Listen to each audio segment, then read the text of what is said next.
This is me, and this is my brother Tripp. What you're about to experience is by no means the work of professional podcasters, but just two adults consuming too much grog and talking about a franchise that captivated and stuck with us our entire lives. If you want to support the channel, I'll leave links below to the Show's store and Gel Blasters with my creator codes to support the channel. And in the case of Gel Blasters, to score a special discount on their plasma rifle replica, as well as a link to the artist who made the stunning artwork used for this project. Thank you for your support, and without any further delay, let's get to the show. Okay, let's start this off before we get super into it. Do you remember how we first got introduced to Halo? Do you remember that entry point? Because I can tell you what it is. Our daddy. Our Best Buy was set up originally like you would walk in like from the mall entrance and everything like that. You'd be introduced to like that section of like the cheap $10 greatest hits games that were all like $20 a piece. It was, he just grabbed Combat Evolved as the Xbox Platinum Edition, and he was like, my boss was telling me about it. So he got it, and he was like, I think you guys would get it because like, or he... The boss he talks shit about is the reason we're into Halo? Yes! And intro. You're welcome!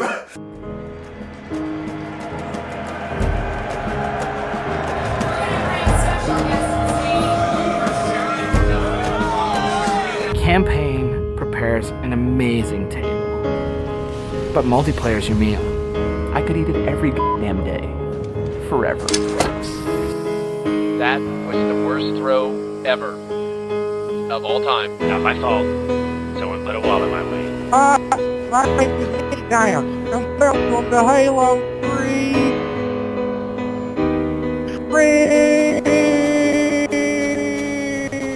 What the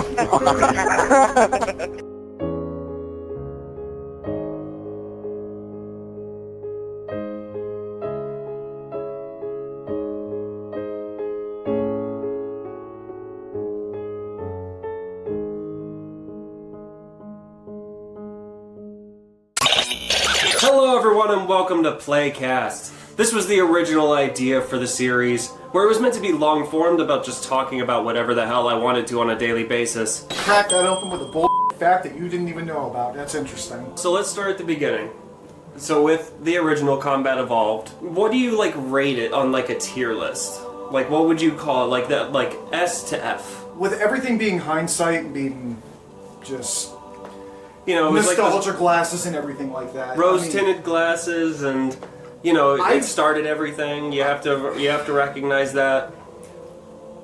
Especially with me being completely obsessed with boomer shooters and everything like that at this point, for it being my gateway point into like really enjoying first-person shooters, story and everything like that, I'd probably still give it a solid A, more than anything. I'd probably bring it to a B. I think the entire time that I played Combat Evolved, you played it like cover to cover.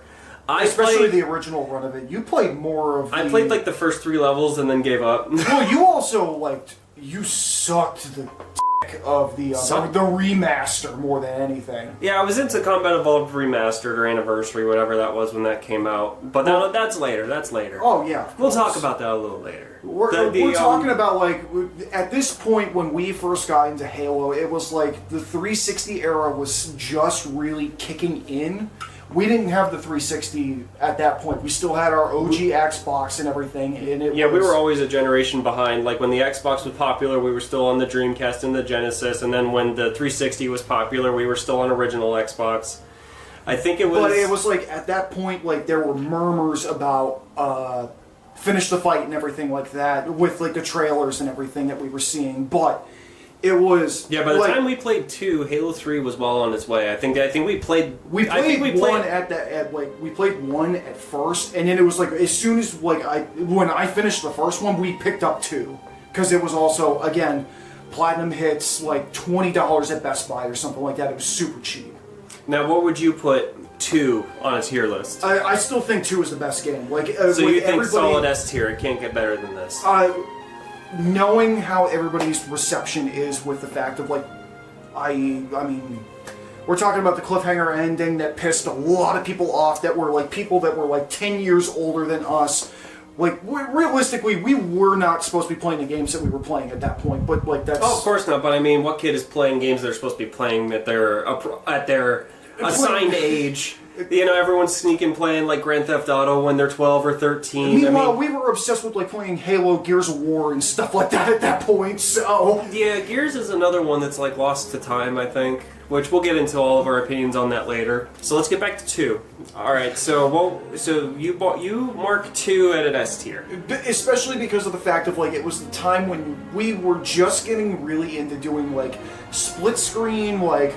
Yeah, and that's a thing that where it's like I feel like that's like that era is done, like the couch co-op, the versus, and then we'll get into some of like my absolute favorite era for that later on as well.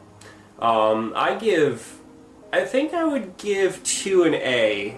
I think because it was like for me it's like that was the beginning of like the soundtrack being really good. Some of the levels will have like a lot of replay value. That's like how I really judge the early Halo games is replay value. Genuinely overall, like just. And I got really into 2 with the remaster. Just genuinely more than anything, I'd still say like Marty O'Donnell is like one of the goated soundtrack composers for hands down. Of games that we were playing at that time and everything like that. Like just physically owning like Halo 2 Volume 1 for the soundtrack with it's what I got into with Breaking Benjamin at that point. You were way more into Breaking Benjamin before I was even at that point. Yeah. Specifically because of that. You dirty little bastard! Yeah, but this one, to this day, Halo 2 is still, the most iconic, specifically for... Specific... Again, people go to their concerts holding their phones with Halo footage the moment they do that. For, going off of a little tangent for just a second, but just the... seeing Breaking Benjamin twice, yeah, they still are super, gamer forward with a whole interlude that they'll do. They're self-aware. They're self-aware.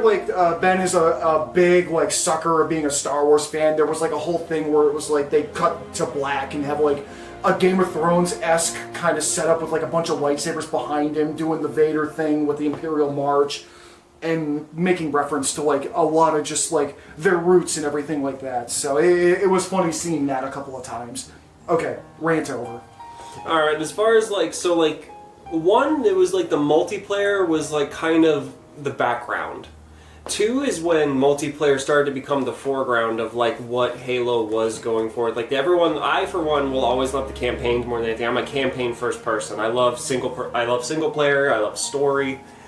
But 2 is where multiplayer really came into the picture, and then you started to see professional games, professional tournaments of that kind of a thing. And even at home, it was still if you were really into it, it got a little sweaty. It would get a little sweaty between everybody. We're talking about multiplayer from our perspective. Meanwhile, when we're talking about people that were obviously 10, 15 years older than us that were super boots on the ground with the idea of LAN parties and stuff like that for the original Halo. Of everybody bringing their own TV, their own Xbox. It's a dead era for sure. That is a lost art on us, but it is very respected in the fact that was something that I've always wanted to try and do. And we weren't privy to the what was it, the ABY or the battle rifle combo where it was a hack where it was you get to shoot, reload. Right. I forget the name of it, but the combo stuff we were never really we weren't privy to any of that because we weren't fortunate enough to have Xbox Live when it first came out. We were split screen only, so it was just me and my brother and maybe our neighbor or something like that when they would come over. Just screen peeking and everything like that. Just because we memorized the maps at specific points of okay, he's here, so we'll make a quick turnaround and then just shoot him right behind him. He wouldn't even notice us, or even doing backstabs and everything like that, just to piss him the hell off. I feel like that's all we really have to say about 2. 2 in particular for me, it was never my favorite personally because my favorite is what comes next. 3. Now, where would you put 3 on a tier list? Again, that would also probably be nostalgia glasses and being probably the beginnings of us getting super suckered into the glitches with Forge and everything like that. That's obviously us here. Yeah, I didn't really know about any of that stuff till YouTube started to come along, and YouTube was still in its infancy around that time. But that was also in the heat of like Machinima was just starting. We're talking probably around like 2010 maybe. Like it was 2009. It was like very later into the release of Halo when we first. Yeah, like we Halo 3 were always a little delayed with it up to a certain degree. I think it wasn't till ODST where we were actually on time with everything again. But let's not get ahead of ourselves with ODST. Ooh, that's the good stuff. No, we'll get to it. We'll get to it. So with 3, I mean, like, that is the Halo with the single most replayability per campaign mission. I can hop in any mission and just have a good time. The first time I think you and me ever actually attempted a legendary run, actually, and we had to do it as co-op. So when we did our legendary run, it was. I think you were in the middle of going to a college prep program. Oh yeah, the cult. We'll just call it the cult. Just call it the cult. We'll call it the Grove. It was nice lush green areas for that college campus, at least. It's like someone's Google Earth, and where the hell is there? Lush green. Listen, if they know your entire area, you got some serious stalker. About to get doxxed. Yeah. So with 3, what the fuck what was I gonna say? Yeah, 3, the legendary run. So our legendary run, you were in the middle of going to that college prep program, so like on your days that you were home, you were definitely around helping me with my legendary run, and it was a co-op one that we had between our two offline Xbox accounts. And when you were off, I was just having someone acting as like a dead body, having one controller be like absolutely dead, and then the other, I was like safely behind cover somewhere, and then I would just constantly have someone shoot, die, shoot, die. Wasn't that around the same time we found out Halo 3 tricks? And we were starting to like mess around with like trying to get the skulls and like the different skulls, types of armor. The Hayabusa armor. That was the thing of Legend before like the recon armor came out, and like you had to know somebody that worked at Bungie to get that like armor. by the time that came around, that had already been long over. But the Hayabusa, that was something. Still probably some of the most badass getting the armor. skulls. I mean, that's how I discovered Real Big Fish. It was a tutorial that somebody did with like ska music in the background, and then on top of that, they did all like these things that I had no idea, like getting out of the map on Sand Trap, like flipping the elephant, doing the elephant cannon. The elephant cannon. You were like able to.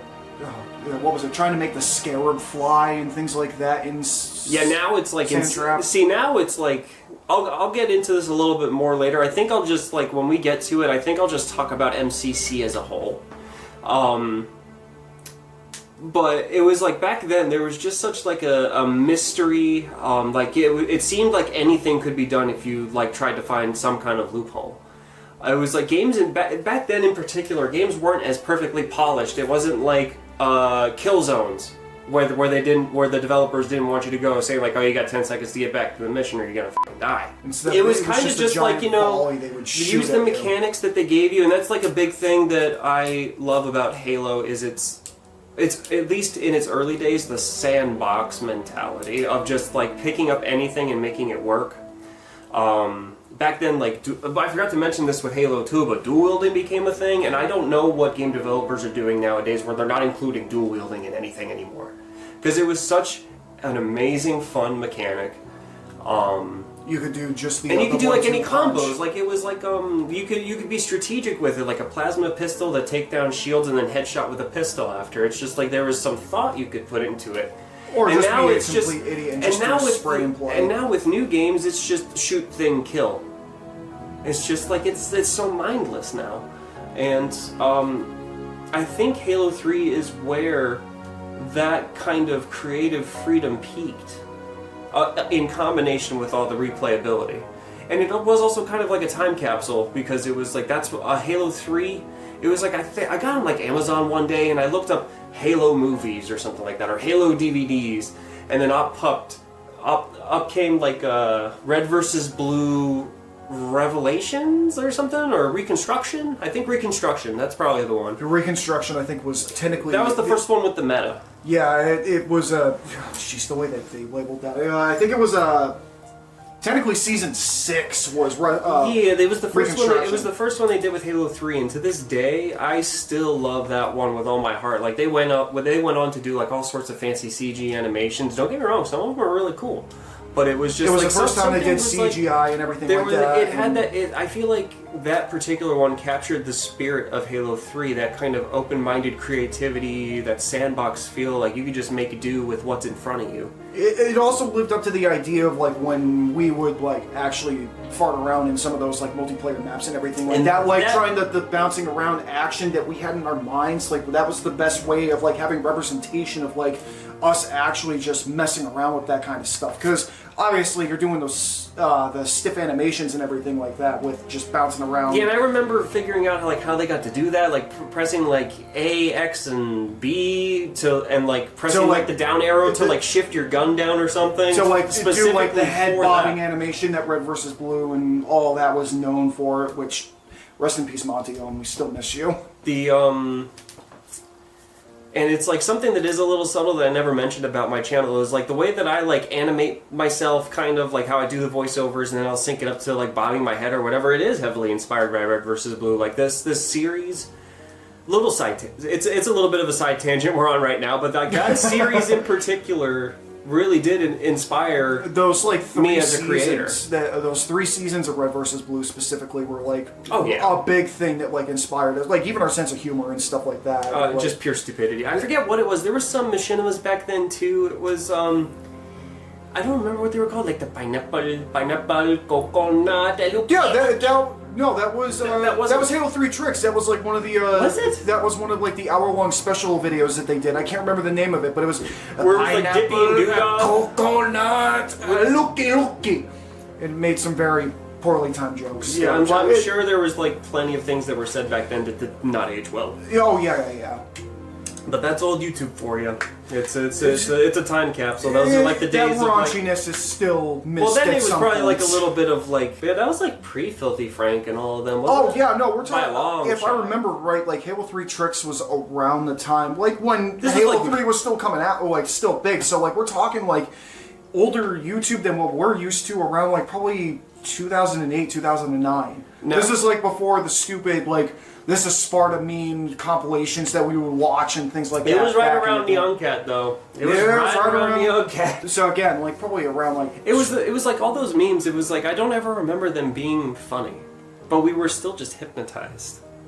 But the Halo stuff, that was fun. the Halo stuff is what grabbed our attention originally. To the point where we watched see what I those mean though videos so about Halo much. 3. There's like it's such a staple because we've talked all this time and we haven't even talked about multiplayer. Oh yeah. And like multiplayer in particular with this, it was pretty much like Halo 2 plus. Because on top of everything that we already knew, the maps for this one in particular, like it had some of the most iconic maps. You have Valhalla, you have Sandtrap.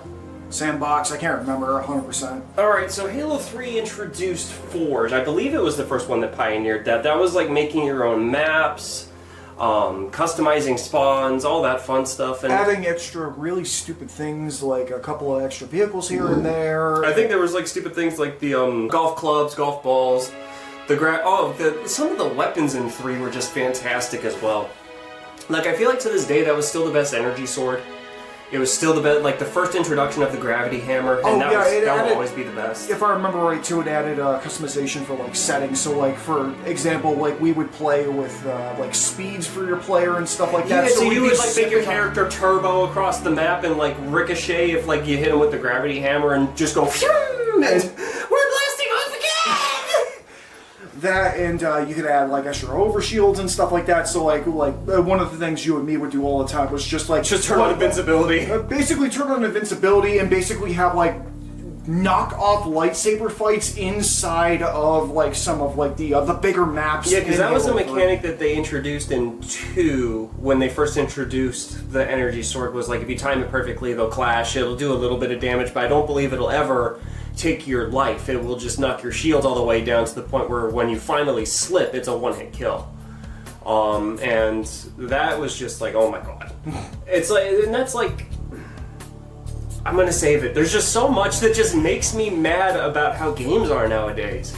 Like, there are some exceptions, like, and there are games that will like kind of revive it, but it's just like, you know, like I feel like one of the truest ones that is still like a early 2000s shooter in spirit is Doom. Doom the Dark Ages and Doom Eternal have been like the closest I felt to Halo, more than Halo. To tell you the truth, like it kind of lost it when they didn't bring back the level editor that they did from 2016.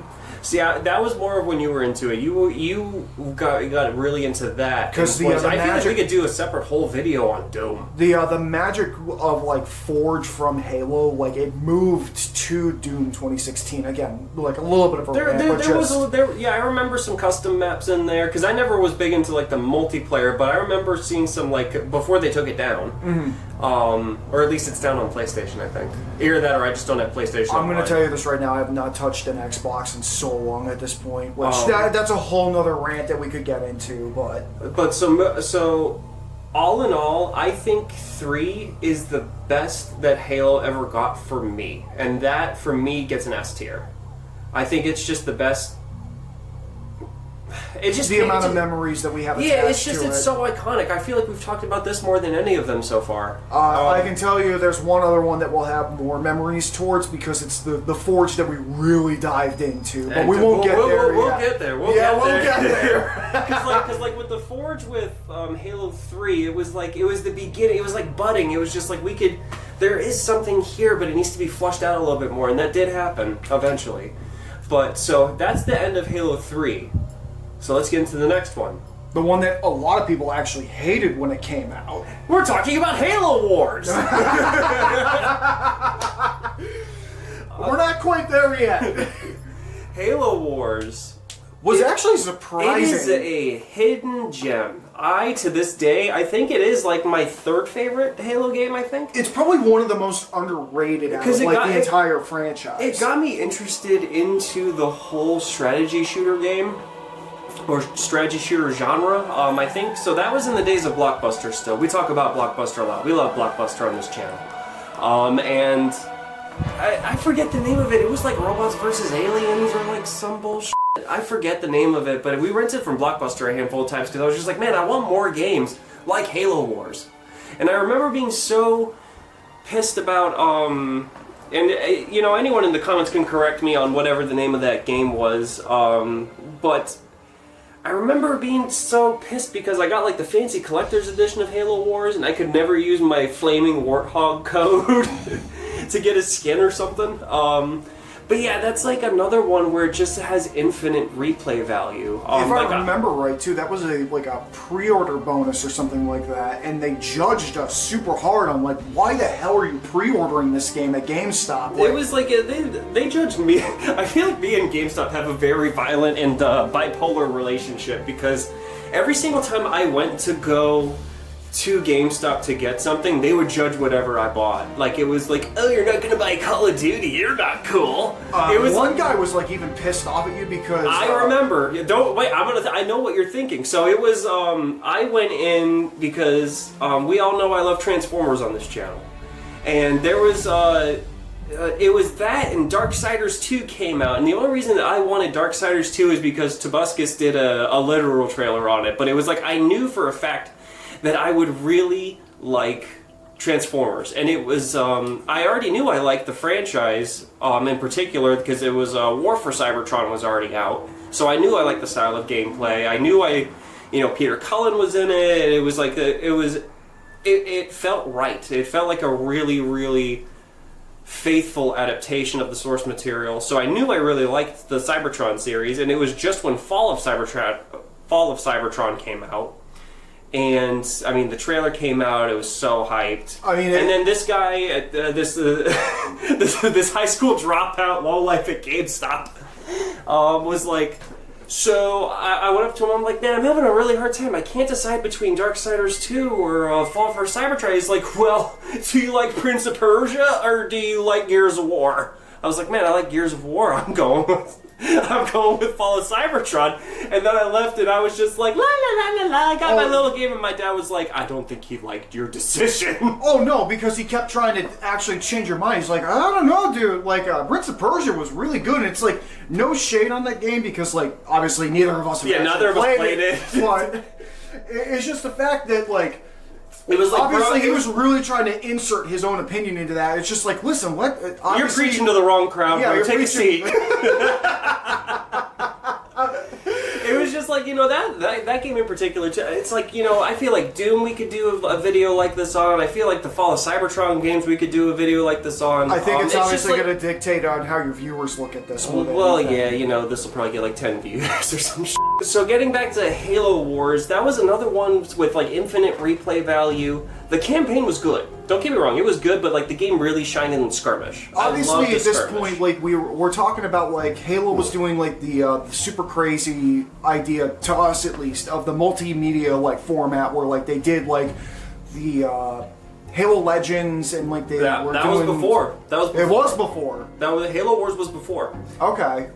That didn't come. God, I don't know. I'm not going to do the research for this. I don't care that much. But I remember it was a little later. But Halo, I feel like we'll have like a little section at the end about Halo and other media. Definitely. But just the fact of like it was one of the first times we ever saw one of the other versions of the Arbiter actually in one of the games too. Because like we actually like we haven't talked about him that much, but.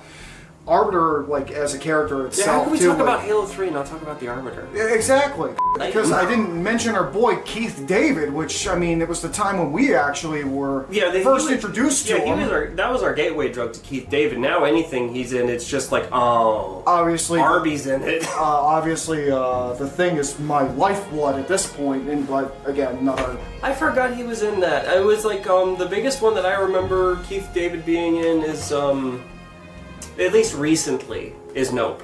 And he was great. And he was great in that for the little amount that he was in. Yes, of course. But it's just like that was another one where you like constantly recognize that iconic voice. I was talking like about other like movies with Keith David. Keith David earlier, but They Live is another one that I actually am a sucker for because of just, again, like, absolutely love the man, but just, it's another good movie. He's a phenomenal actor, and it's like, I feel like voice actors in particular get the shaft in a lot of things. They genuinely do. It's obviously a lot better than it used to be, but just, like, at that point, it was like, being introduced to like these big names and stuff like that of like some of these voice actors that were in some of these games too. Like we'll obviously be getting into our boy Nathan Fillion with specific games soon. But we love Nathan Fillion because of this franchise. Alright, and then one last thing I have to say about Wars before we move on is just the soundtrack. The soundtrack is just, it's a vibe. It's like if Halo had lo-fi. It's like that chill background. It's like it fits any mood. It's just kind of relaxing, the kind of soundtrack. I feel like lo-fi is a very... I'm talking about... Well, we're talking about the guy that's also like a big like music genre snob, so like I take what I say with whatever you want, but... Lo-fi is not the right kind of term for that.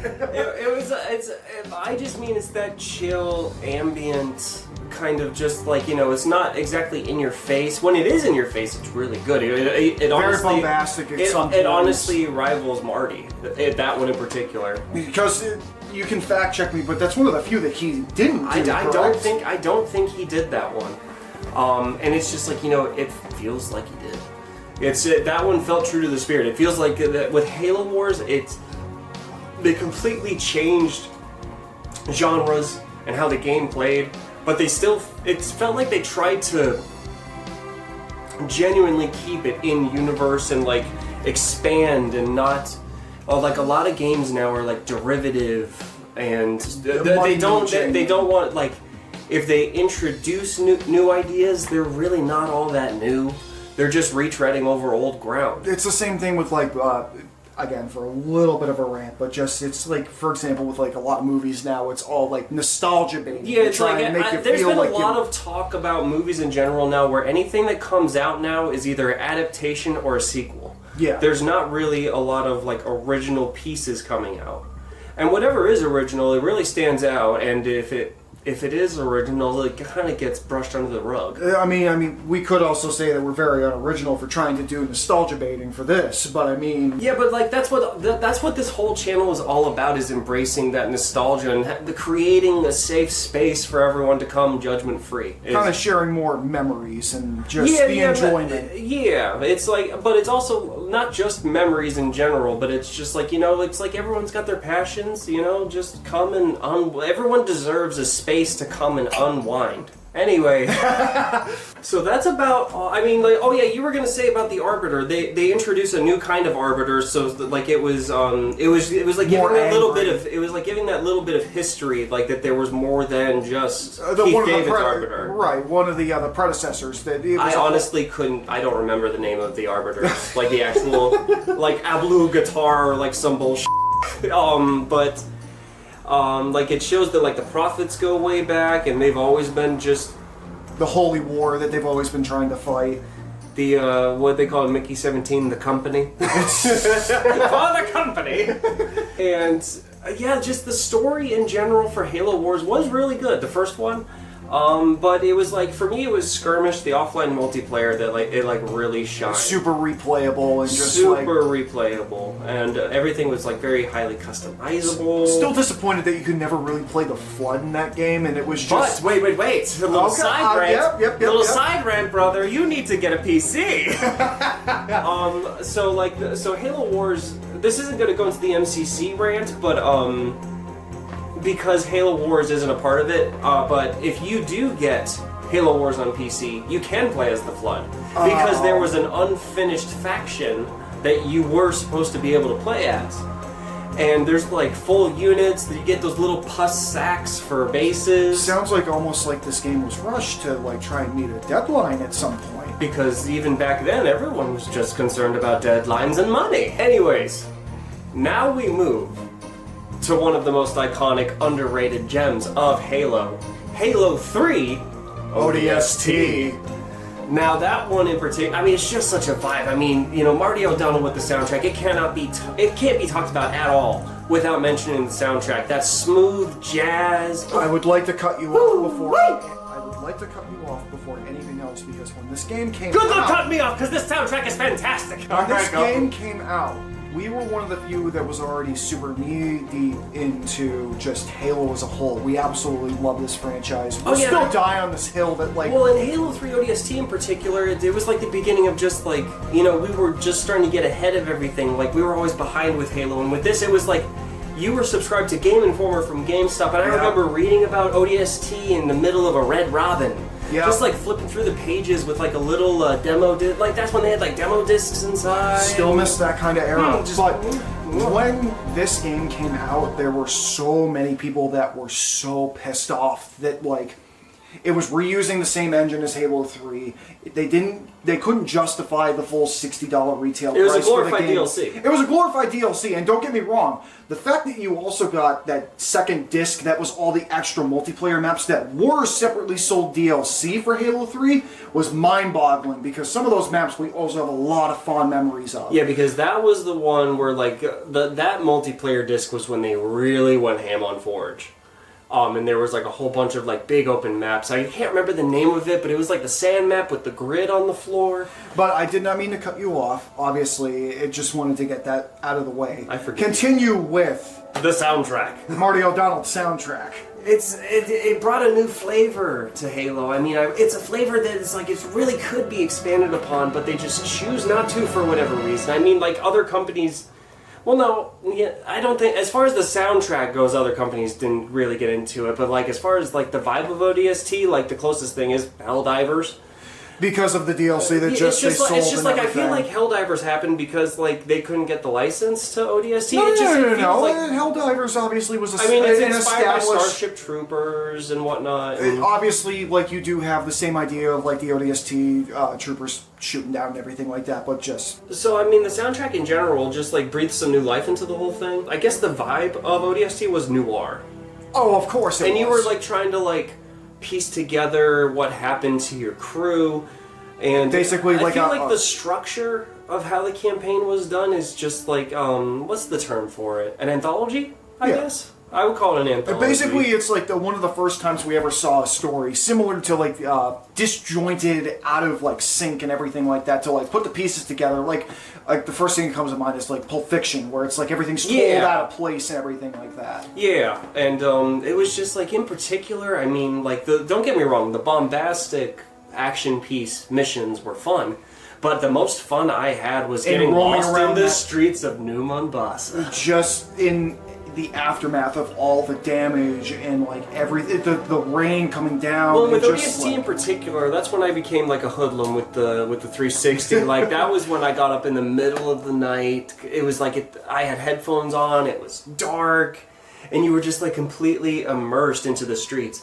And it was just so. I mean, like, and you would find all of the voice logs. Like, that was like the beginning of that. Like, there was like text logs, I believe, in Halo 3, but like ODST, there was like the you had the terminals that you the terminals that you would find with Virgil, and like the story of I forget the name of the girl, but there was like a girl that you were following the whole time. It was like her going after her father, and like, fun fact, because obviously you and me never figured that out, but like, it actually led to an NPC at the end of the game that actually knew about everything that was going on. So it would be like this one NPC would actually turn against you because you found out. Because you were in the tunnels, right? Exactly, at the tail end. And it would only happen if you found all of them. Yeah, it would only happen that way. If you didn't find all of them, and if you weren't privy to the story, he would just play along or whatever. You'd go your separate ways. And that was like a huge part of that era, was just like the dynamic, interactive design of the kind of games. And it was like, I get like, what's the term? Like linear, I guess. Like the games were still linear then, but there was still some freedom. But in the city, when you were playing as the rookie, it was more. Realistically, it was very hand-fisted with the way that you would actually go to like specific points to like engage the actual level that would go back in time. But if you were like, if you wanted to explore, you could. You could ride around in a mongoose and just experience the entire city. Well, and you would be rewarded for exploring too, because you would find those secret ammo caches. You'd have like those symbols that were plastered all over the place, which was a part of like supposedly some ARG or something like that, where like to this day, I guess people haven't cracked the code, so hey, if you're still out there trying to crack it, keep going, seriously, because I want to know what happens. We want to know. Oh yeah, we never gave Wars a tier. What would you rate Wars? Wars, I would because of the fact of like it's such a drastic turn from everything else, because obviously it's a resource management game and everything like that, I'd still give it like I'd give it like a B+. I would give it an A, I think. It's still like, it's my least favorite of my top 3. But it's still up there. Like it holds such a special place in my heart. And now for ODST. Yeah. ODST. S tier. Double S. Double S. Hindsight is 2020, and my God, that game was just lightning in a bottle. Out of everything, especially a first-person shooter at the time, I feel like you could never quite get something quite as similar as that. And now something I kind of forgot about, because I mean, like, I enjoyed it, but it was never my favorite. It was like ODST, I think, was like the pioneer of like horde mode. I think it was either Gears or did Call of Duty do it first? I can't remember. Like with Nazi zombies. Well, I mean, if we're going based off with funny sausage zombies. If you're talking about World at War, I'm gonna go out on a limb and say that, like, at least in that aspect, it probably was them first. But the way that ODST built that was its own thing. Because of the fact of like you had like the different skull like effects and everything like that going on for like the different waves and everything like that. It definitely had its own like. Again, it's not the same thing, but it's definitely in a similar vein. Now I don't know if this is just me, but the only firefight map I ever really played was that one where you're in like where the elevator was, where it blew off and everything. Yeah, where the elevator blew off. You're in the middle of that like dry grass field where there was one building in the middle. That one very yellow, a lot of bloom. Very yellow. That is the definition of that map, is yellow. Obviously, we didn't do our fact checking before this. We're just kind of winging it. We're spitballing here. That's the point of all this. This was, like I said, this was the original idea for Playcast. I had this idea like 2 years ago, I think. when I first Yeah, mentioned you it. originally spit this idea out a long time ago. I was mentioning this around G-Fest when we went. But yeah, ODST is such... I mean, for me, it's like... Yes, I get it was like assets used or whatever, but for me, it's like the Halo 3 engine in particular is kind of timeless. Like, I don't even think Halo 3 needs a remaster. Like, everyone's like, oh, when's Halo 3 gonna get a remaster? It just needs and all a that? frame rate update more than anything. It got a frame rate update with MCC, and I mean, you can tell. You can tell. Yeah, fair point. And I mean, then comes mods and all that, but we'll get into that. But yeah, I mean, such iconic weapons too. I mean, like, I love that. That's like another thing I love about Halo is that I mentioned it before, that sandbox. ODST didn't really introduce any really new weapons, but they introduced like, you know, the silenced SMG, which is iconic at this point. I prefer it to the regular one for its like accuracy and like and that was the beginning of us losing dual wielding. No, it still had dual wielding in ODST. It didn't. What are you talking about? I don't think it did it? Mandela effect. Dual wielding the silenced SMGs. It was literally the Halo 3 engine, so there's no way that they couldn't have actually incorporated it. Someone's gonna have to fact. All right, he's fact check. All right, this is the one thing where we have to fact check, because I'm 100% that after this dual wielding ended. Fill the dead noise, please. Stop drinking your sponsored grog. I wish it was sponsored. Me. You can't mean the sounds of the city are fulfilling our silence for us.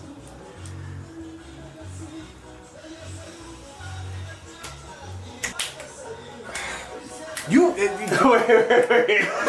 think we can get into a conversation with this in the background. Wait, is that the old man with his speaker still? Oh my god, it's the old man with his speaker still. He's still alive? Slay. I am pretty sure you were able to dual wield the... You're wrong! Wow, okay. That was the first one to get rid of it. So Halo 3 and Halo 2 were the only ones to have it, and like some early Call of Duties did it and whatnot. But yes, so Halo 3 ODST did not have dual wielding. That was the first one where they got rid of it, and the whole point of ODST was to make you not feel like Chief, so that makes sense. Like, yeah, you're not gonna be able to dual wield. They took away the super high jump, the super over exaggerated grenade throws. Didn't they get rid of the flame grenade in that one too? No, that was in it. That was still there? Okay. I'm like 90% sure it was still in it, because it was like anytime you killed the invisible brutes, they would drop them. It was the same as Halo 3. Gotcha. But yeah, it was... Halo 3 ODST is another one that's just lightning in a bottle. I don't think, like... I really want them to try again. Like, that's the thing that I feel like with modern Halo, it's like they're scared. It's kind of like Star Wars. They're kind of like scared to like try something new. Well, what was it? Was it the Ackman that was describing like basically it was only 3 different environments you had in the most recent Halo game? We're gonna get into it. Yeah. But first, all right. So next thing we're gonna start talking about here is we're gonna get into a little bit of positivity here, and that's Halo Reach. Halo Reach is a mixed bag, I will say, but it was like. That was also another one where it was lightning in a bottle. It was Bungie's last game before it was the they big had to hurrah go. for them because they were was the big moving on. hurrah for them, and it was like it continued with the boldness of like yes, Chief was in there, but it wasn't the story didn't revolve around Chief, and it was like they wanted to like I feel like this is what a lot of stuff loses nowadays is expanding the universe. Well, unless you read the lore. Which is the other... I don't want to read a book. If I have to read a book to know everything, there's no point. Wow, some PTSD with that one. It's just, yeah, everything does that now. It's like, oh, you want to know who this guy is? Read a book. It's like, it's if your script isn't strong enough to make you care about the characters that are in there, and to make you, like, you don't have to know everything. Like, that's the thing, too. It's like characters nowadays are too overexposed. You want to know everything. You want to know their mother, their father, why they are who they are. It's like, that doesn't matter. Mystery is key. It is show, don't tell. But you do need to know why Buck is a fucking Spartan now through the books, because they'll never tell you that because of ODST. We'll get into it.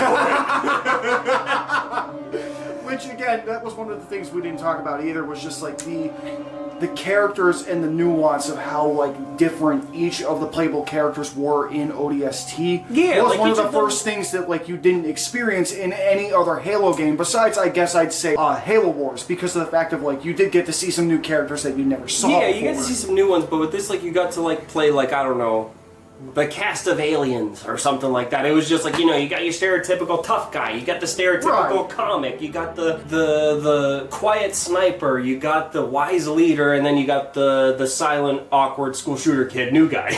Right, exactly. So Marty O'Donnell's back with the soundtrack. We already know. And it was another, like, I wouldn't say it slaps as hard as the previous 4 games, but it's definitely the weaker of any of the ones that he's done, but it's still better than anything that has been post Marty O'Donnell. 343 Industries. Now Halo Studios, it's still the same company. Listen, but they'll never make a rebranded.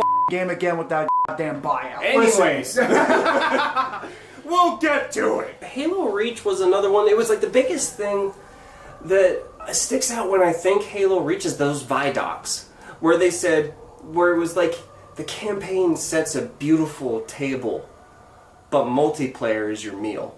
And I do think that really does ring true for Reach, because like the campaign was very different. I think from the get-go, you pretty much knew you weren't getting out of this alive. So the funny thing is, you seem to have a completely different experience with this game up until when it came out compared to me, because I actually did have that Game Informer that was a deep dive like a couple of months before the game came out, where the entire time they're hyping up the fact that this was a big, different kind of story of all these different characters that you knew nothing about, and the fact that before like even it really ended up being known that this was going to be Bungie's last game to the public, at least, that this was a big new turning point for Halo at that point. But it was supposed to be the headstone for Halo. Well, because you had that giant sunset that like was plastered everywhere for the Game Informer, some posters and stuff like that of like, they were showing some new concepts where it's like, it was the first one where you could finally sprint in a Halo game. Firefight, I think that was a trendsetter situation. Yes. But I think with Reach, that was picking up a trend. Picking up a trend because of the fact of like, at that point, Call of Duty was the big standard everybody was going towards. Because at that point, another thing that we could talk about is our experience with Call of Duty. But like, that Modern could be its own Warfare, video too, believe me. that first one...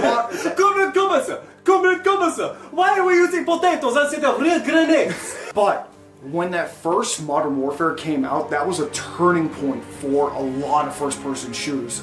All the YouTubers I've watched over the years, they talk about how much that played in effect into how many games that we would like play afterwards would actually play. But that's neither here nor there. It's just the fact that the things that I was reading with that Game Informer ended up making me realize of the fact of like how important, either one way or another, this Halo was going to be. Because even going back to ODST real quick, looking into the things that they were hinting at with like some of the posters and things like that with some of the buildings, you obviously were realizing they were talking about what would end up being Destiny.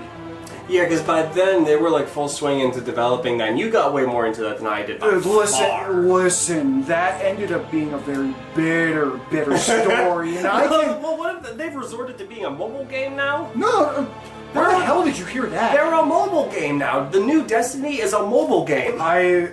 That's news to me, and I mean... And you should be appalled and ashamed. Oh no, with the fact of what they've done with Marathon is completely disgusting. Yeah, so don't worry about I don't that. know. I don't know what they were thinking. I think they're done, aren't they? It's like Bungie's like At this point, now. okay. It's like a bygone era. Again, a very, very disappointing rant to just say of like, obviously the people that are part of what we are nostalgic for are no longer with that company. Oh, of course, they were gone years ago. But what my understanding is there's a big buyout that happened when They were acquired by Sony. Bungie ended up leaving Activision. Yeah. They, for a while, tried it was to be like independent. it was a very strong, like they wanted to go back to being independent, to be like capture the old days of like right when it was the beginning Well, of yeah, Halo. around that time, wasn't them when they were just like, oh yeah, by the way, you can also buy a skin pack to make your gun look like the battle rifle from Halo or actual good games. Exactly. But the problem that ended up happening is now because of the whole, like, again, I'm more obviously in tune with this thing. Yeah, you're more in tune with it, because I feel like Destiny, goes into the more fantasy stuff, and you're really into fantasy in general. My wife is a big artist, and it's very disgusting to see the fact that, like, they stole an artist's It's work. happening so much. It is. But they stole work from an actual artist that basically is the one that inspired the entire look that Marathon is now what it is. And because of that controversy, Sony and Bungie, whoever is behind the scenes, has like delayed the game and everything like that. And like, Bungie has always been super good with their gunplay. That is the thing that has always sold. Like, it is one of the stellar and most important, like, best like pick up and shoot kind of games that you can play, and it's very in tune with how it's always been. Bungie still had that lightning in a bottle where Halo's gunplay ended up going into Destiny, and then it's gone into Marathon. But because of the controversy and everything like that, the game's been I think it's dead on arrival, isn't it? Marathon? it's not dead on arrival yet, but because of the merger that's going on with now Bungie going into Sony, Yeah. Bungie will basically have no identity anymore. So Well, I feel like there wasn't much identity with Marathon anyways. Marathon in general been very it is a little generic. That's why I'm saying I don't understand what they were doing, because it's like They wanted to capture, like, they wanted to go into the market of, like, Rainbow Six Siege and, like, Apex and, like, Yeah, it's those like- style of games, Even which they Apex had is- no right to go into to Apex is begin dead. with. Apex is dead now too. It's like, why would you want to try to be like something that was like, yeah, it was cool for a little bit, but it was like afterwards it was just like, yeah, Fortnite's still the big thing. Listen, I'd rather than, like, screw it, just let Bungie try and make Titanfall 3 like a proper Titanfall 3 at this point. Listen, Titanfall 2 is underrated. It really is. I feel like it's like a lot of people say it's underrated. It's like, you know, it was like Battlefront. Alright, we're gonna get way too into it. Alright, this was a major side tangent. Put this in the B-roll or something like that. Let's get some positive back in there. Back to Halo Reach. Now, for me, it's like I've been a very we've already talked about the score. The score in particular isn't a standout necessarily, but I mean, like, it's still like kind of the boom, it's still good. A wonderful rendition. It's Thank you. still good. But it was like the story in particular. So it's like I think stories in general now, they're too cookie cutter. They don't take happy-go-lucky. It's like, I love an unhappy ending. It's like a lot of foreign movies do that. A lot of Korean movies do it. I've seen. I mean, like when Infinity War ended on a negative note, I was just like, yes, finally, some balls. And that's how I felt with Reach. Was like, yes, finally, some balls. You had like a final stand. I mean, like, You watched all your comrades die. What adult male doesn't want to die in a final stand? It's like the peak of the male identity is I just want to have a badass standoff. Way to isolate half your fan base. Anyways, shout out to anyone that didn't identify with that. But I mean, each of the I want to say, like, some of the characters stood out. Like, Carter was kind of generic. Kat was a little generic. But, I mean, like, George was a standout. George was the standout in all Emil, honesty. he was, I mean, like, you know, He was more like a side character, But, like, you know, it was like all of them, honestly, played into the, you know, you're not going to make it out of this alive kind of thing. Which, again, goes into, like, the magazine when I was reading it through Game Informer was just the fact of, like, this did not play out to be the same kind of, like, oh, well, we'll continue the fight, so on and so forth. You were a part of the war that was like losing. It was like die with the fight. Yes. It was, there was no way out of it. Still, like, you know, it was... I don't love that towards the end it connected itself to, like, the greater universe of just like, oh, you gotta get Cortana the chief or whatever, but, you know, But they never blatantly said it either. It was the fact that... Yeah, it was revealed, like, if you look to the left suddenly or something like that during a cutscene. One of the big fights, too, it's like you could go into Halsey's area that, like, ended up being in a cutscene or something like that kind of gave more, like... Which, before we get too deeply into anything else, I want to say that Reach peaked with one thing. Easter eggs. I think the Easter eggs with Reach have never been outdone. Like, I've always wanted to fly a Pelican. I've always wanted to fly a Phantom. There was the disco thing at the big city. At the flying mission. Yep. And that was all three of those were in the same mission, if I remember right. And in particular, I believe Reach was the one where I was like finally got my bearings where I could do a legendary run on myself. And it was just like, that was like the perfect gameplay balance of difficulty and fun. At least in my opinion, because it was like, you know, some of the enemies, they were still easily headshotable. There were still some good combos you could do. You lost dual wielding, but you gained the power equipment. You're talking about the game that also introduced the DRM, which is also no, DMR. It's sorry. Get your straight. Fake fan. No, but yeah, the DMR was a welcome addition. I think. Yeah, especially with the fact that I missed the battle rifle is missed. Yes, of course. It's iconic. But there was like some new additions. That's what Halo does. That's what Halo did. Was it introduced new? Actually, you know what? No, I'm gonna walk back. Halo does continuously do that, adding new weapons to this sandbox to spice up gameplay here. You've played more of the recent games than I have, so that's why I'm here. That's why I'm here. Listen, I'm somebody that died basically with the fact that you died with Bungie. No, I died with Halo 4, but we'll get to that. Oh, that's a complicated one. And then, so they continued Firefight with Reach. I mean, I don't have too much to add with that in particular. I feel like it was a little worse than ODST with Firefight. I just didn't find myself playing that too much, besides going for achievements or something like that. The one thing I think both of us have a lot more to say is Forge and Halo. Yeah, Halo Reach perfected Forge because they added it was. They gave you the tools that made it simplistic and fun at the same time.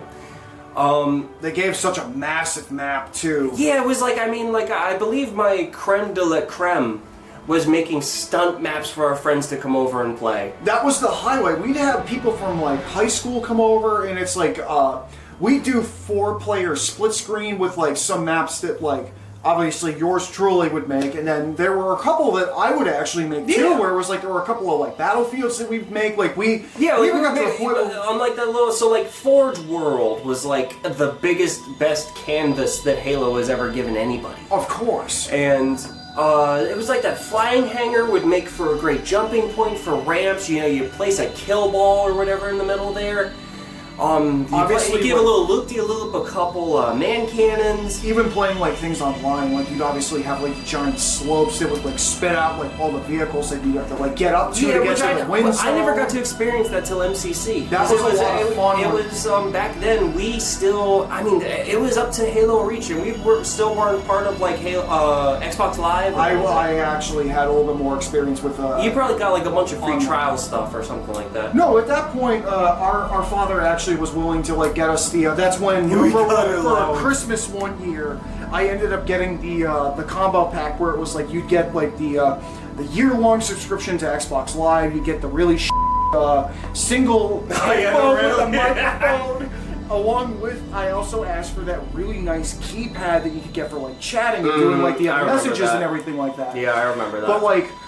At that point, like some of the people I knew in high school and everything like that, like we were doing like it was all Halo Reach, doing like all the custom maps and everything like that. And yeah, it was like playing SWAT was so much fun online. And everything like that. It was like something to mention about Halo in particular. It was one of those things where it helped us to fit in a little bit because it was like a thing that a lot of people loved and a lot of people poured their time into. It was like the social thing to do at that point. It was the social thing at the time. Now, we never were a part of like the LAN party thing. I mean, I wish that we had the opportunity to be a part of like the LAN party community and to like have those actually memories. Bring like an Xbox over. But those couch co-op split screen days, it was like I wouldn't trade them for anything. Having like your neighbor and everything like that come over and just sit down, play a bunch of random stuff. Maps that you spent a whole weekend actually making and stuff like that was the thing to do for us. I feel like everyone had the stunt maps were a big one, but everyone wanted to build a scarab. Yeah. And I did mine too. And I honestly, it wasn't too bad. It like if we were to like pull up a picture of it, it would probably look like a Minecraft interpretation of it. I'm pretty sure like the craziest one I ever did where it was basically like you drove through, like you started in what was the quote-unquote Blood Gulch area of the map, and then you drive through the mountain, and then it's like the single island. I had like ships that were dropping down or something like that. Yeah, you had that big battlefield one. There was a big like battlefield and everything like that you drive through and everything like that. It was that was the days of like, okay, you get 4 hours, then you get 4 hours. Yeah, we had to divide it by time. We had like a divided Xbox curfew. Oh my god, a little a tangent for a second. When Blockbuster was still a thing, one of the things that the two of us fought over was the fact of like I discovered Brutal Legend at that time. Wait. I was about to say, are you going to talk about Brutal Legend? I discovered the game Brutal Legend, which starred Jack Black, and I was just about to finish the game. No, wait. So we found our two creme de la cremes of the time. Your favorite at the time was Brutal Legend, and my favorite was Red Faction Guerrilla. And we would constantly be at each other's throats fighting for playtime. To the point where it was like, you know what, we probably weren't the best of friends back then. Oh no, we were at each other's throats when we were kids. But I mean, what younger brothers aren't? And it was, I was just like, okay, your turn's done. I want to play, so I get it out. I think I like shook it too hard trying to like. Oh no! What ended up happening? Let me jump in. So what ended up happening was I was doing the big fight, and I was like, no, I'm almost done. You went to press the button. I swiped your hand away and ended up knocking over our Xbox 360, which at this point was the original white model. And this game was a rental, by the way. So at this point, we actually were like, oh my god, we screwed this disc up, and our parents ended up buying the game for full retail. Yeah, so like they had to go back to that GameStop and explain to them what happened. Their you- delinquent sons trashed the game, and they bought it, but it worked out in our favor because you got to have that game forever. Because Dad, he got that like the disc buffer. The disc buffer. And it was like a giant like crank handle which had like a relatively fine sandpaper on a disc. Back in like the Radio Shack days. Yeah, back in the Radio Shack days and everything like that. But what is really funny is I still have that game. That copy that is the one from Best Buy, or not Best Buy, Jesus, Blockbuster, is still that copy I own. Okay, done with that. I was gonna say, you have that, and I have Sonic Adventure. I still have our original copy of Sonic Adventure. I pride myself in that. So back to Reach. It was just, Forge is where they perfected it, and I love Reach for it. And that's where the game like truly shined for me. That's where it was again. Those Vidocs came in, and we were saying like, campaign sets this beautiful table. And multiplayer is your meal. It was like, to this day, that still sticks with me, and I truly do believe it. And it was like, back then you could feel the passion of the people that were working on this stuff. And it was like, yes, it was like a contractual obligation to make Reach. Because at that point, it was like they were going to give Halo to Microsoft to like just do whatever they wanted with after that point. So, now the dark times begin. Okay, but before we get into that, obviously, you've got to talk about the dark era where we got the multimedia stuff. The multimedia, I think we're going to save that for last because that goes to this day, and that didn't get better with time.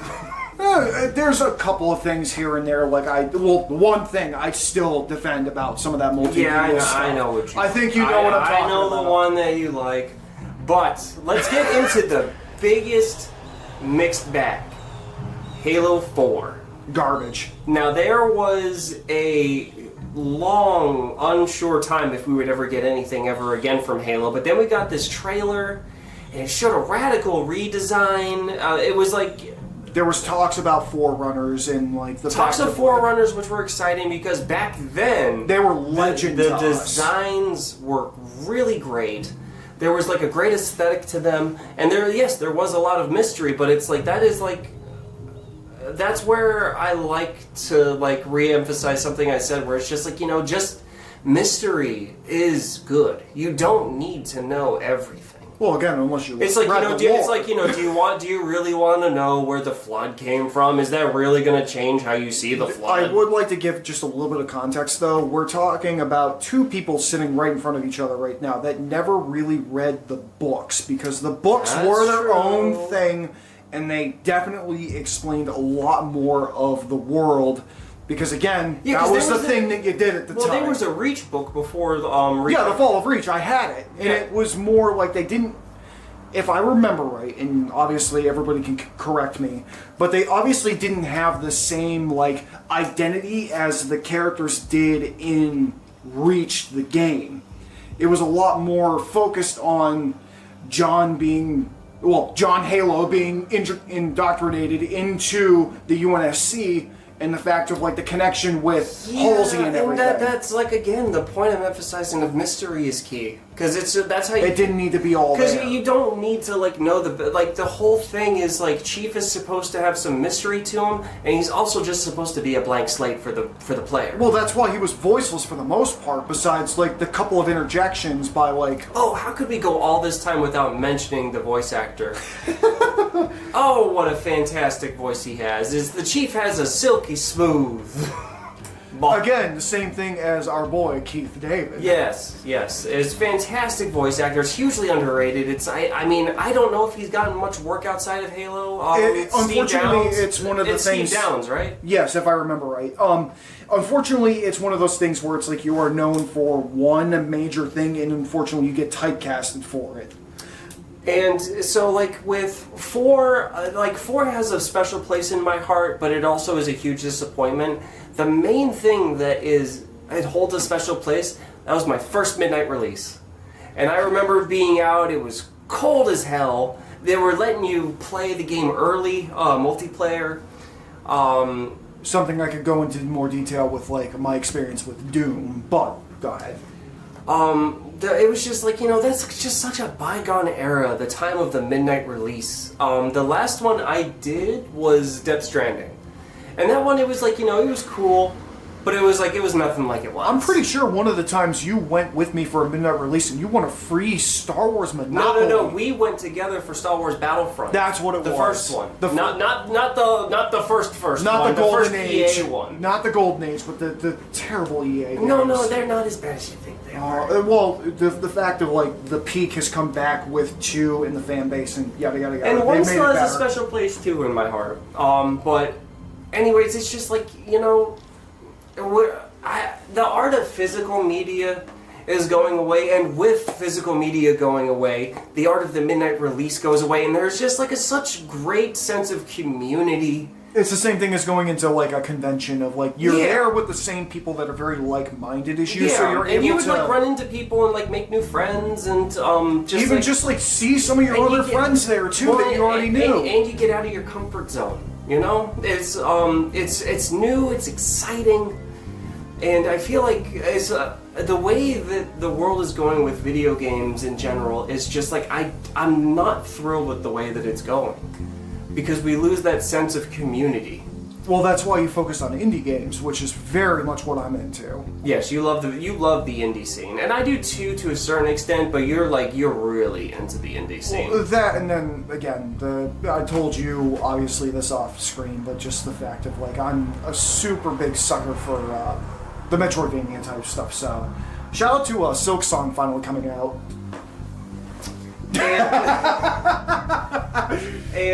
So let's get into the controversial side of 4. The story, all of it, the gameplay, the QuickTime events, all of it. Marty O'Donnell's gone. That we lost them. And what was there wasn't horrible, but that's when Halo music started to be kind of generic. The enemy types also were very generic. The enemy types were very generic. We still thankfully had some Covenant at the time. Didn't they start speaking English too, or something like that? No. They took their dialect back and like they spoke gibberish. I think they spoke gibberish and then they brought it back again. You can correct us if we're wrong, but I'm pretty sure that's what happened. And just the designs in general, it's like, what are you thinking? Like you're trying too hard. Like they streamline the armor and everything. Like you want to bring some new ideas to the table, but you want to bring that in the way of the story. You don't want to bring that in the designs and just try to change something just to change something. There was no point in changing the Covenant's armor. There was no point of saying like, "Oh, nanobots changed Chief's armor while he was sleeping." It was just like That is still so made no sense. stupid. That made no sense. It was like, was Cortana really that like focused the entire time of like, No. oh, he needs to change his look while he's asleep? Now, the one positive I have about it is I do like the idea of an AI's mind eventually like defragmenting and then like kind of like decaying into Rampancy. Rampancy. Which I like which- the idea of rampancy, and which, that's where fun fact- a lot of people like the rampancy. Which, fun fact, a lot of Halo players that did not play the original marathon games back in the day will not know that rampancy is a thing that's existed since like the late 90s in those marathon games. And I guess maybe that was like their way of like trying to pay tribute. Like I feel like 343 tried to pay tribute, but they played it in the wrong ways. Yeah. And just ways that didn't hit with the audience. And of course it was so controversial, all the new redesigns. I think the worst offender of all the redesigns was the battle rifle. The battle rifle took a hit. Yeah. It made like a mechanical squeaking noise instead of the bombastic brah, brah, brah. It went bleep, bleep, bleep. I have no notes of Halo 5 because I just refuse to play that piece of shit. Anyways, let's get into Halo 5.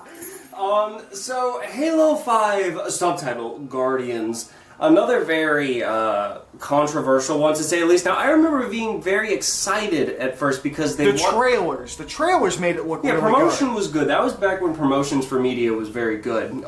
But the actual execution left a lot to be desired. Now I remember getting very hyped because Halo got us really into Republic Commando.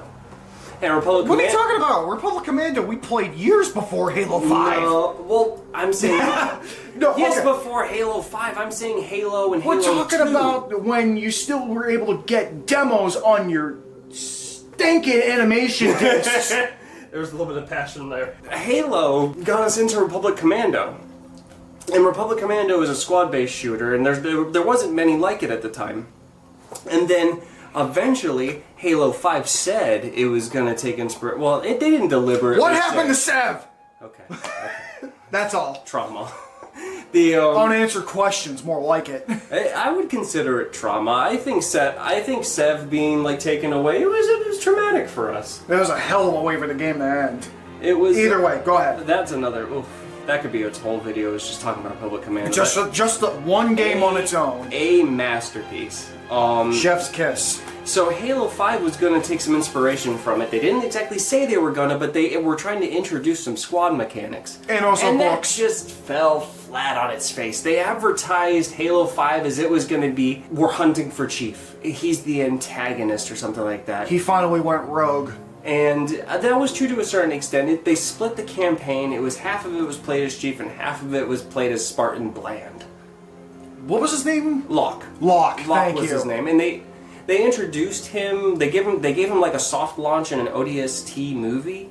But we'll get into that in the mixed media stuff That was later. again It's one of those honestly like a sta- multi-format It's things. honestly a standout. That was the thing about the Hunters, right? Well, there was what's his face? Ripley or Ridley? From Alien 3? It was the guy that did Alien. Helped with this thing. Oh, Ridley Scott. Ridley Scott. He helped produce it or something, or helped direct it. I can't remember which. But anyways, yeah, it was. I mean, all of a sudden they did just some fan servicey stuff. Like they made Buck a Spartan, as you were saying before. Baka? Baka. Yeah, all of a sudden, Buck's a Spartan. I mean, at this point, it's like, you know, if you think you could be a Spartan, you could be a Spartan. It's not very special anymore. That was like kind of like the thing about Halo was that the Spartans were. It was a rare. program you got kidnapped in. Come on. Well, the big thing about it was mystery. Yes. It was like, you know, at first, you know, you thought for 3 games or whatever, you thought Chief was the only Spartan. Again, for context, once again, we did not read the books. That's one thing I will reiterate a million times, is we did not read the books. So there was a lot of mystery for us, which that worked out in our favor, I feel like. That's why I feel like a lot of everything tries to over-explain itself and try to do lineage and all sorts of crap that you just don't need to. There was like a Marvel comic that you were looking at, nice hardcover book that like you were looking at back in the day at our local Barnes & Noble or something like that. Not sponsored, but... I'm getting the hang of this. The 5, so like 5 is something where it's like at first, for me, it was dead on arrival. I did not like the story. I did not like the gameplay. I had nothing but complaints about it. And then played through it then. You played through it. I didn't. I did play through it. That's another one where I beat on Legendary by myself. And that was just, I mean, I guess it was just kind of like hopping with trends, just like playing the newest game or whatever. But it was like, honestly, I don't really have that many fond memories of it at first. And then we get into where I think 5 excels is multiplayer. 5 is genuinely good in multiplayer. Now, there was a lot of pay to win and all that, back then. But it's like post Bungie, that was like the better multiplayer. Yeah, it was the better multiplayer, and it was like, it introduced, Reach was originally supposed to have like these big team battles. Yeah. And 5 actually implemented it, and it did really good. And there was like a mode with like like a mix of like AI, and I liked that like mix of firefight and multiplayer. Yeah, you were playing with like bots and everything. Yeah, and it was like that was a genuinely good mode. That was where it got most of its replay value. And then I put 5 down for a long time. I came back to it. Wasn't that around the time too, where like, correct me if I'm wrong, didn't you play Spartan Ops around that time too? Like, because I'm pretty sure that was with 4, wasn't it? 4 was Spartan Ops. I never got into that until MCC. But 5. So I put 5 down for a very long time, and then I came back to it, and Forge just blew up. And this is where Forge changed. Forge changed from something that I enjoyed participating in, like creating. When I say participating, I mean creating, being a part of that, not being a consumer. 5 is where I strictly enjoyed being a consumer because they ruined Forge. They made it rocket science. There was a simplicity to Reach's Forge, but there was some depth to it where you could like get a good. You could make things like clip into each other and like actually get like some interesting different like textures. And you can do that in 5, but with Reach, I enjoyed the jank. There was a little bit of jank to it. There was. But to the point where like basically Halo 5's Forge is like Adobe Photoshop. Yeah, it is. There is just so much depth to it, and that's great if you're a creator that just enjoys doing that kind of a thing and making like professional pieces. Like you can probably, I mean, I don't know. There's probably, I think there was like kind of like people making an Ava unit or something like that. It or sounds like something Godzilla. It sounds like something that I would see like Inferno Plus make with Cursed Halo and stuff like that. Probably. But Cursed Halo is so much fun. We'll get it. We'll get into it. But yeah, it was like Halo 5 is like Halo for me is defined by its campaign, and 5 is just where it was just I completely tuned out. That is where I lost faith in Xbox. Because it was like right then Gears 4 came out, I think. Which also, in my personal opinion, I actually played, and it was also disappointing, in my opinion, because it's like they tried too much to tie it into like other ties of the other games and everything, and just it didn't end up melding well for me and everything. It was just where I tuned out, and I was like, man, Mads Mikkelsen is gonna be in a game on PlayStation. I'm in. So with the baby. The Norman fetus. With his Norman Reedus. So it was like, it was like 5 was like the last straw for me, honestly. And then I completely tuned out from Xbox, I completely tuned out from Halo, and I went the PlayStation route. And then eventually I killed 3 PS4 Pros or some shit like that with I did. With World War II. I went through one PS4 Pro, one PS4 Slim, and now I have the Death Stranding PS4 Pro to this day, and it sounds like a jet engine, but it still works. Please tell me that you actually haven't tried firing up Call of Duty World War II with that. I don't have World War II anymore. I rebought Infinite Warfare, which is probably something to be said about that, but I just wanted to have Hasselhoff in for zombies. Okay. That's the only reason why, and the missus likes it. And so then we get into the PC era for me. And the PC era began with the MCC. One context thing I need to explain this well too is he's more PC and I've stayed with console. Like I absolutely love my my Nintendo Switch OLED, but continue. So I went to PC because I was just like, man, with like a tax return, I was gonna make like the future-proofed PC. And me and my friend built it, and I'm pretty sure I helped you out with that too. I think there was a couple of connection points that you guys were a little worried about, so I helped out with that. yeah, because you did one too before, I think. Yeah, which is so another thing to explain is, out of like everything that I've done, I've built 4 PCs, and I've never made one for myself. The modding runs in the family. The modding does run in the family. PC is really where MCC shines. And so, like, you get into the remasters, the Halo 1 remaster, I was head over heels for at the time. It was pretty crazy because it was, if I remember right, it was one of the first few of its kind at that point. Yeah, it was like, it began the remaster Especially, thing. yeah, like, especially with the fact of, like, you could swap between the old graphics and the new graphics and everything. And so it was pretty crazy. So that was released by itself, but it was also re-released with MCC. We were 2 games in and we didn't give rankings. What would you give Reach? You sure about that? Because I feel like it's more than that, but what would Reach, because of more context, if we actually are able to talk about the MCC, I'll give more context, but I'd actually give that like a solid like A+. What, Reach? Yes. Reach, I would give that an A. And then what would you give 4 and 5? Can I just say a emoji? Okay. Yeah, not applicable. We'll mark that as NA or something. For 4, I would give that like I think a D. And then I think I would give 5 a C because I enjoy its multiplayer more than Halo 4 as a whole. Alright, so back to... Oh yeah, and also in 5 we didn't mention the soundtrack. That's how bland it is. To tell you the truth, this is at the point where like I've stopped paying attention to Halo. Like we haven't gotten to the damn cluster of a TV show they did and everything. All right. That's the mixed media segment. Let's get back to the MCC. So MCC, I think in general is a very positive experience. They keep Halo. So like when MCC released, they released that with the Halo 2 remaster. Beautiful. Absolutely no notes. Fantastic. They introduced, like, you didn't even have to do an Easter egg to get the Scarab gun. Yeah, like, in all honesty, like, out of all these remasters they've done, like, 2 still in this day and age is, like, one of the best remasters I've experienced as, like, just a gamer. Except they took away Breaking Benjamin.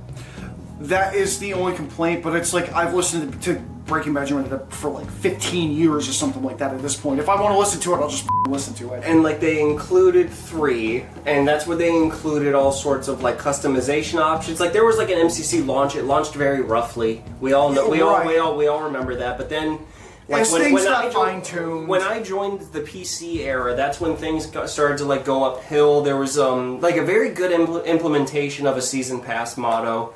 Not like you could get away with. It's not like microtransaction, if I remember right. It's just the fact of like it's XXP based and everything. You can do it. It's like, you know, slower if you go just off XP. You speed it up if it's you pay for it. But you would unlock customization options, and you could even bring them into campaign. And if you don't like that, you could just turn it off. Which is a nice great option. A lot of like it's the customization things I've seen with, like, again, because I play like a lot of boomer shooters, like I know Night Dive Studios has been doing that a lot with like a lot of their remasters and everything, which is greatly appreciated. So, but that's the thing we need is a lot more of removal of those invasive things if you want to get that original experience that you actually played. Want customization. Exactly. You want options. You don't want just what the developers want just to make money off of you. Exactly. You want it to have a soul. You just want that availability more than anything, because some of these things, like, unfortunately, the things we talked about earlier, those Transformer games, still can't play those out on modern hardware. Well, you can. It's just hard to find a key now. It's only PC. I'm talking about like somebody like me console. That's stuck on console. On console, yeah. So as far as I love. I mean, honestly, it's like, you know, when you get into MCC, you get into the ease of access to mods. And it is the fan base actually a whole other experience. You get into Cursed Halo, you get into custom maps, custom campaign missions. Which realistically, like, me paying attention to Halo, like, really started back up with Cursed Halo and Actman talking about his reviews and everything like that. Like, that's what really got me back. Yeah, to the Halo. Voices in the community definitely do help stir up the nostalgia. Right. So I think that's all I have about to add to MCC. The only, if you don't mind, I can actually add something real quick too. Yeah, because you got MCC first before I did, back when it was a little rough. Well, actually, no. My copy is gifted from you, believe it or not, because you had it on. You had it on the X-Bone originally. You're right. So, when I made some personal decisions and I actually was unemployed for about a year or so, so what I ended up doing was I was completely invested in, I wanted to show my wife like bits and pieces of like the Halo I grew up with. So I made the initiative to actually go through every single Halo game growing up. So I started with the first game, working my way all the way up to Reach. I paid for the DLC for Reach and ODST and everything like that. Yeah, that was with back the when MCC, they were releasing it game by game. Because they actually did do those as paid DLCs later, which I greatly appreciated. By the time, and this is the reason why I said I'd explain my experience with Reach a little bit, is because Reach really is the last cornerstone where, like, now looking back on this entire franchise that I grew up with, it's the most bittersweet game to play now, knowing that it was Bungie's last game. To the point where, like, by the time the credits rolled, I was bawling my eyes out. You cried for Reach? I did. Genuinely, I did. Like, knowing when I was finishing up, because I played them in release order. So, like, I did 1, 2, 3, and then I did ODST, and then I did Reach. So, by the time after I bawled my eyes out and everything like that, I was like, okay, I'm going to try and do 4. I couldn't even get through the cutscene because I was like, this isn't the Halo that I remember enjoying. Reach was truly the end of Halo feeling like Halo. And it's not me just like acting like a Bungie snob and everything like that. Listen, I've played Destiny 1 and 2 and I hate how Destiny 2 went. The fact of seeing how Marathon is going and the fact of like Bungie has been completely repeating the same offenses that they used to, it's disgusting. But just the fact of like that kind of franchise that's held like that kind of emotional tie to both of us, I would agree, is very impactful, and I feel like it doesn't have that same kind of effect with like a lot of video games nowadays. Yeah, a lot of people won't get too attached to a certain game. It's like, you know, you consume it and then you move on. Because obviously, like, honestly, one that is so like Doom has recaptured that feeling. And the thing is, and like, Ghost I feel of Tsushima. Ghost of Tsushima was phenomenal from the one playthrough I did, because I went back and did the. I tried to do the black and white one. It was more for like gimmicky kind of things, but like I am very excited for Ghost of Yotoi. Genuinely, I feel like in like all of like the when we're talking about like the console war type stuff, it's completely dead at this point because of the fact of like that new handheld that Xbox announced. Yeah, Halo was like the face of like console wars because it was like, you know, Halo Killer was a turn-up. You got that like dark green like Monster Energy kind of look back in the day. Like Xbox was the edge. Mountain Dew and Doritos look. Well, no, genuinely, it was the edgy console to have back in the day. So that's MCC. Now we'll skip ahead a little bit to Halo Wars 2, something that you and I both don't have a whole lot to say about. You have more experience than I do. I think it was a step in the right direction. I don't think they nailed it. I think Halo Wars 1 is still better. It lacks in the soundtrack department, but it starts to bring back the Flood. Yes. And it introduced the Banished. And the Banished was something where it was just like, Halo Wars 2 set the potential, and it was really high. It could have been something really good. It could have been. But now, we skip right past it, and we go straight to Halo Infinite. You know, three different type of areas. And so I would give, MCC, A tier. I would say... Yeah, solid A tier. For what it is a whole package. And Halo Wars 2, I would give it a B. That would be an NA for me because I never played it. Now we get to Infinite, which is also, before anything, it's an NA because I've never touched this game. So I'm just going to go over my experience. It tried. It was 343 desperately trying to recapture the old feel. And the whole thing is just like, you know, take Valhalla and make it a whole map. Which is disappointing. Yeah, because like part of the old Halos was experiencing different biomes. You remember the sandy There were different set pieces. you remember the snow, you remember all sorts of stuff, and it was just like, this is just one note, and you're just on Halo, and it ends on a cliffhanger. It gives you some heart, it gives you some mystery. You don't quite know what happens to Cortana at first. You're introduced to a new character, or multiple new characters, and it tried. It really did try. The mystery with the Forerunners is gone because they're trying to keep continuity still. The soundtrack, see, this is where it gets into the Star Wars-y kind of thing. Because they fly now? Because this is where, so like the soundtrack in particular, is they try to go back and recapture old stuff instead of making new stuff. Nostalgia baiting. So instead of making generic whatever, they just make generic everything. They just remake what's that song, A Walk in the Forest or something, I forget. It was like that sniper mission in the first Halo. They just completely remade that song. Oh god, did they really? They completely just remade the song and called it a day. Oh. And besides those like nostalgic recaptures, and on top of that, there doesn't feel like as much production quality. It all feels digital. It doesn't feel like there's an actual orchestra putting this together like the old ones did. It was so like grandiose, the soundtrack. And of course Marty O'Donnell isn't back, and it is sorely felt. Well, it's the same thing with Destiny as well. Like he was only around for, like, if I remember right, like the first little bit of the first Destiny, and then like they canned him too for that. So it's like, no matter what, it's like if you loved Marty O'Donnell, it's like he was just gone by the time you were done with being a Bungie fanboy. And they were more concerned about Halo Infinite being something they could expand upon as far as the story goes. You just walked away feeling like meh. You were just like, oh, okay, so there's going to be something added on. They're just sequel baiting. And then nothing ever came, and now they're scrapping it and going to something else again, like they did with 5. And it feels like history repeating itself again. And it's very frustrating. It's like they really did try to recapture that old feel. And in the gameplay it shines, but in the story and in the environment, it just falls flat. And even in the multiplayer. The multiplayer is bland.